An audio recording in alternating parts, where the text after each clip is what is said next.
जय श्री राम मेरे प्यारे मित्रों, आप सभी का स्वागत है मेरे YouTube चैनल पर। और आपका बहुत बहुत धन्यवाद कि आप वीडियोस को देख रहे हैं। आपसे आग्रह है, निवेदन है, करबद्ध निवेदन है कि कृपया वीडियोस को लाइक करें, शेयर करें और सब्सक्राइब भी करें चैनल को। विनय पत्रिका का हम पाठ कर रहे हैं। विनय पत्रिका के पाठ में पद संख्या 166 क्या लिखा है? ऐसे राम दीन हितकारी, अति कोमल करुणा निधान बिनु कारण पर उपकारी। कुछ हद तक आपको समझ में ही आ गया होगा कि ऐसे राम दीन हितकारी, दीनों का ऐसा हित करने वाले श्री रामचंद्र जी हैं। अति कोमल, वे अति कोमल हैं। करुणा निधान है, करुणा के भंडार हैं। और बिनु कारण, बिना ही कारण पर उपकारी, दूसरों का उपकार करने वाले हैं। साधनहीन दीन निज अघ बस, सिला भई मुनि नारी। ग्रहते गवनी परसी पद, पावन घोर सापते तारी। सापते अर्थात श्राप से तार दिया।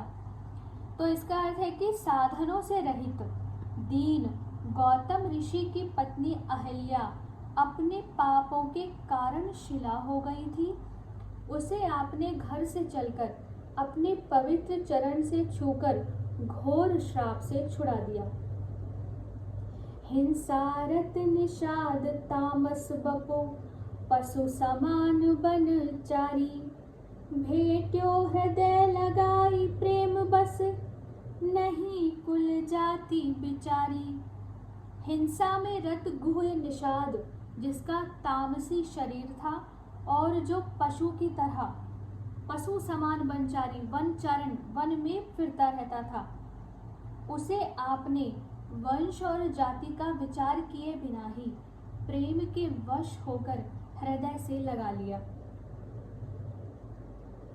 यद्यपि द्रोह कियो सुरपति सुत, कहीं न जाए अति भारी।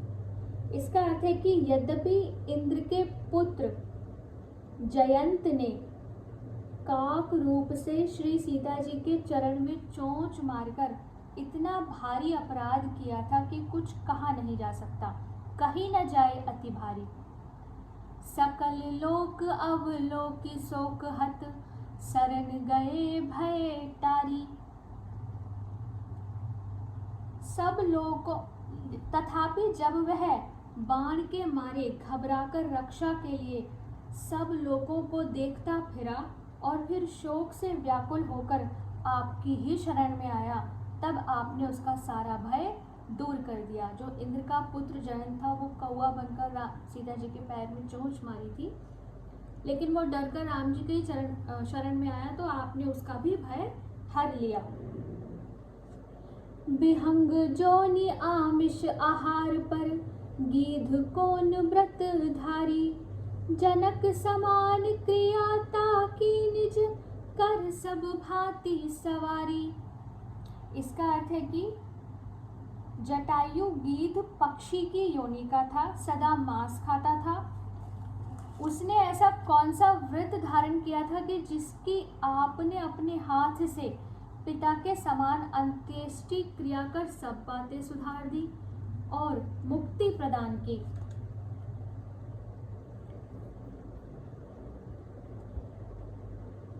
अधम जाति सबरी जोशित जड़, लोक वेद ते न्यारी।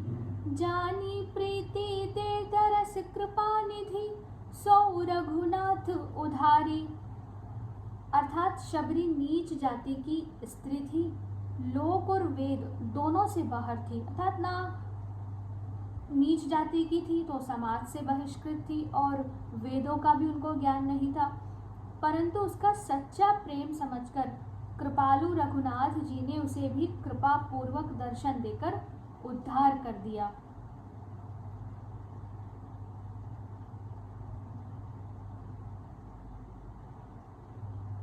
कपि सुग्रीव बंधु भय व्याकुल, आयो शरण पुकारी। सही न सके दारुण दुख जन के, हत्यो बाली सही गारी। सुग्रीव बंदर अपने भाई बाली के भय से व्याकुल होकर जब पुकारता हुआ आपकी शरण में आया, तब आप अपने उस दास का दारुण दुख सह नहीं सके और गालियां सहकर भी बाली का वध कर डाला। रिपु को अनुज विभीषण निशिचर, कौन भजन अधिकारी। शरण गए आगे हैं लीन हो, भेटो भुजा पसारी। भुजा फैलाकर आप उनसे मिले। तो विभीषण शत्रु रावण का भाई था और जाति से राक्षस था। वह किस प्रकार भजन का अधिकारी था, किंतु जब वह आपकी शरण में आया तब आपने उसे आगे बढ़कर लिया और भुजा पसारकर हृदय से लगाया। अशुभ होई जिनके सुमिरे ते, बानर रीछ बिकारी। वेद विदित पावन किए ते सब, महिमा नाथ तुम्हारी। बंदर और रीछ ऐसे अधर्मी हैं कि उनका नाम तक लेने से अमंगल होता है, किंतु हे नाथ उनको भी आपने पवित्र बना दिया। वे इस बात के साक्षी हैं कि यह सब आपकी ही महिमा है। कहा लगी कहो दीन अगणित, जिन्हकी तुम विपत्ति निवारी। कलिमल ग्रसित दास तुलसी पर, काहे कृपा बिसारी। और अंत में घूम फिरकर फिर वही बात कि मैं कहाँ तक कहूँ, ऐसे असंख्य दीन हैं जिनकी विपत्तियां आपने दूर कर दी, किंतु न जाने इस तुलसीदास पर जो कलयुग के पापों से जकड़ा हुआ है, आप कृपा करना लगता है भूल गए हैं।